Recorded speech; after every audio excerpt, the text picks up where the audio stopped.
May nagbabagsak ng kalapate, oh, 3 karton ito. Yung isa, mga training box. Si Kuya, ano pangalan mo, boss? RR, boss. RR. Galing pang kapas, ano? Bala ang kinuha ko sa kanya. Halos napili ko pala lahat, ano? May nakuha ko maganda, masing ko yan, oh. Pero ang ganda ng kulay, mamaya silipin natin. Tumitingala siya. Nag-i-start siya. Ayun, masing ko. So, yun mga siko, bali ngayong araw na to, meron na naman nagbagsak sa ating mga tropa pips na nangangalapati dito sa may mga lugar natin, mga siko, sa Tarlac City.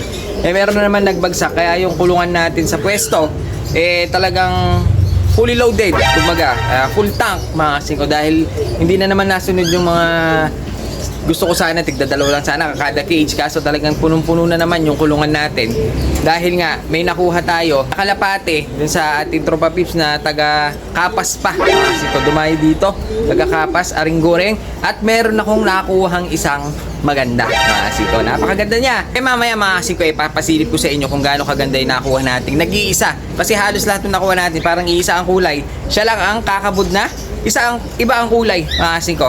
Ngayon, kung may good news tayo dahil marami tayong kalapate, meron din naman tayong bad news, mga siko. Dahil merong akong nakuha na binagsak dito na hindi ko napansin, mga siko. Kanina ko lang siya napansin, parang meron siyang ibang galaw. Yung kalapate na to, ibang galaw. Meron siyang ibang dance move, mga siko. Kaya ginawa natin ang paraan. Baka kasi mamaya may dala siyang sakit, makahawa pa dito sa mga kalapati natin, napakarami, lalo tayo malugi, mga siko. Kaya ginawa natin ang paraan. Gusto yung makita, mga siko, kung ano yung klaseng dance mo pa meron itong kalapating to. Tara, tignan natin. Ay, mga siko, bali may nagbabagsak ng kalapati, 3 karton ito. Yung isa, mga training box. Si Kuya, ano pangalan mo, boss? RR, boss. RR. Galing pang Kapas, ano? Kapas sa Aringgoreng. Bali nagdala siya ng kalapate dahil napapanood daw niya tayo ng pambenta.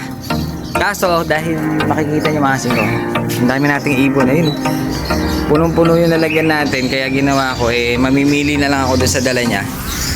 Nakikita niyo, mga siko, halos wala nang laman dahil napili na natin ito sila.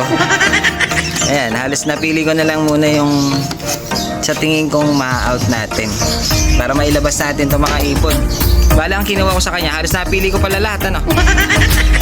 Ang 15 piraso. May nakuha ko maganda, masing ko yan. Parang super lolo na to. Ilang taon na to, boss? Wala siyang leg band, kaya hindi namin alam yung ano. Pero sa tingin ko, burang na ito. Kaso hindi ko alam kung magpe-fertile pa. Ngayon, tandaan na niya. Pero ang ganda ng kulay, mamaya silipin natin. Bali ang nakuha ko sa kanya, 15 piraso. Na alaga ni Kuya. Pambawas lang daw dahil sa barangay. Ilan ba yung alaga mo, sir? 40. Bali ito, bawas na yan. Hindi na masikaso. Ano bang trabaho mo, sir? Wala naman, boss, kaya hindi ko na mapakain. Wala ka trabaho ngayon? Oo, wala, boss. Sakto lang yan. Kahit pa paano natulungan ka nito magbawas ng alaga. Ayan, Hindi ko na sila kaya. Kaso may natira pa.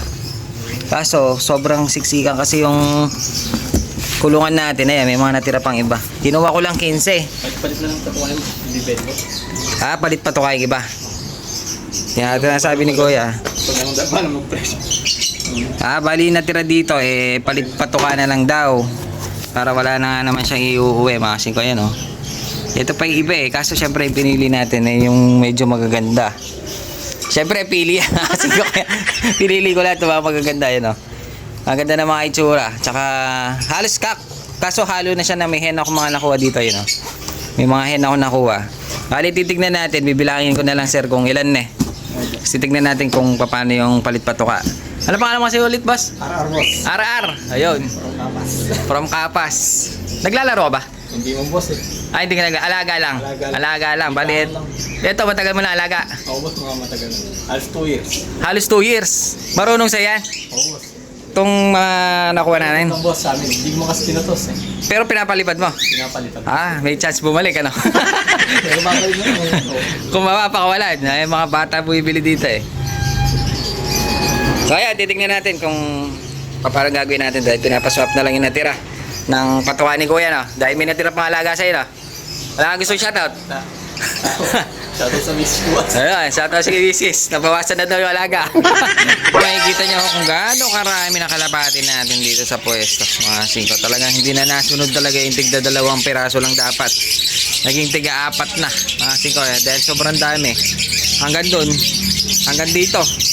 So ayun mga 5, bali gusto ko lang ipakita, yun nakuha natin dun sa tropa fish natin na taga Kapas dahil nilagay ko na siya dito. Yung mga iba nilagay ko na dito, yung mga blue bar dahil puro blue bar nakuha natin. Pero yung isa ay ito siya, mga 5, no? Borga. Laki ng ilong. Ganda pa ng kulay. Para siyang blue check na may pagka Batman, no? May pagkasading. Ngayon pinarisan natin siya. Hindi nga sila bagay dahil yung pares niya medyo malitong ilong. Pero maganda naman siya, mga 5. Pero itong nakuha natin talagang borga mga 5. Laki ng ilong, ayun, no? Napakaganda. Kaso wala siyang leg band kaya hindi natin alam kung anong edad na ito.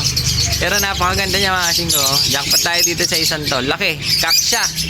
Ayun, no? Napakaganda. Pero yung babae natin okay naman, goods naman din. Pero itong kak talaga ang halos nagdadala, mga 5. Dahil tignan nyo, mukhang carrier pero ang laki. Ayun, mukha siyang giraffe. Laki na leg. Bali yung bagsak sa atin. Sana may kumuha dahil napakaganda na pairing natin. Isang borga, isang mukhang netoy. So, yan mga 5, may binenta sa aking kalapate. Ngayon ko lang napansin. Parang meron siyang parumigso. Ayun, no? Parang siya may sintomas ng parumigso. Pag titignan mo, parang wala. Pero pag habang pinagmamasdan ko siya, ayun mga 5, tumitingala siya. Nag-restart siya. Ayun mga 5, ayun, no? Nagkakaroon siya ng parumigso. Ayun, no? Yung sintomas niya, baka lumala, mga 5. Ang mahirap dyan, binenta pa sa atin. Ayun, no? Ayun, no? Umiikot yung ulo niya. Hindi man umiikot pero tumitingala siya, mga 5. Kaya mahirap na. Ang mahirap niya, mga 5, baka makahawa dito. Ayun, no? Ito yung ibon. Kung titignan mo siya ng ganyan, hindi siya halata. Pero dahil nga nakikita ko siya, parang kakaiba yung kanyang galaw. Kaya pinagmamasdan ko mabuti. Buti nakakuha na natin ng camera, mga 5. Ayun, no? Pag ganyan lang siya, relax lang siya, hindi siya halatang mayroon siyang sakit. Pero mamaya pag gumalaw na yan, mga 5, makikita mo mayroon siyang kakaibang galaw. Iba yung kanyang dance move, mga 5, no? Ayun, no? Medyo nag-iiba yung kanyang galaw. Mukhang nagkakaroon siya ng parumigso virus. Ang mahirap binenta sa atin. Baka mamaya mahawa yung mga iba natin. Kaya gagawin natin, ayoko naman siyang ibenta dahil nakakahiya, mga 5. Hindi ako nagbebenta ng ganito. Ayoko rin siyang ipamigay dahil baka mamaya mahawa lang yung pagbibigyan natin. Kaya gagawin natin, ibabalik natin sa may-ari. Pero hindi na natin alam kung sino nakabenta nito. Kaya gagawin natin, mga 5, papakawalan natin para bumalik sa kanya. Ayun, no? Dito. Ayun, mga 5, iba yung kanyang galaw. Oh, nagtutwirl yung kanyang ulo. Tumitingala, oh. Kaya halatang meron siyang sa mga nagbebenta, sana naman wag na kayo magbenta ng ganito. Kawawa naman yung mga pagbibigyan natin. Kaya bago pa may mahawa ito, pakakawalan na natin. So ayun, mga 5, bali hawak na natin yung kalapati may balele. Ayun, no? Balelenggang. Kaya sana bumalik sa may-ari para dun sa mga hawa na sa isa. Pag dito, ayoko rin siya ipamigay dahil nakakahiya. Baka makahawa siya doon. Ayoko rin siya ibenta, baka makahawa. Kaya gagawin natin, mga 5, nakaklap pa naman ito. Ipapakawalan natin siya para bumalik siya dun sa may-ari. At dun sa magpagaling. Diba?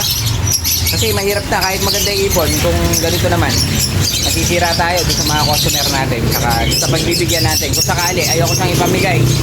Kahit na kaya nila siyang i-recover, carrier ito ng sakit, mga 5. Kaya gagawin natin, palilipa rin na natin. Ayun siya, mga 5. Palipa rin natin.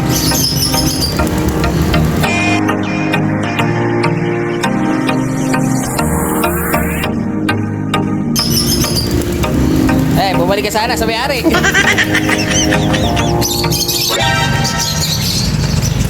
Wala na ibon. Sa lipad, mga 5, hindi siya halata. Okay lang yung lipad niya. Kaso ang problema, baka makahawa. Kaya ginawa natin, pinalaya na natin. Mahirap na, baka dito pa manghawa. Kung mabenta man natin, baka sa iba pa manghawa. Woo! That's bad. So yan mga kasing, nakita nyo naman. Kakaiba kanyang dance move. Meron siya sariling galaw.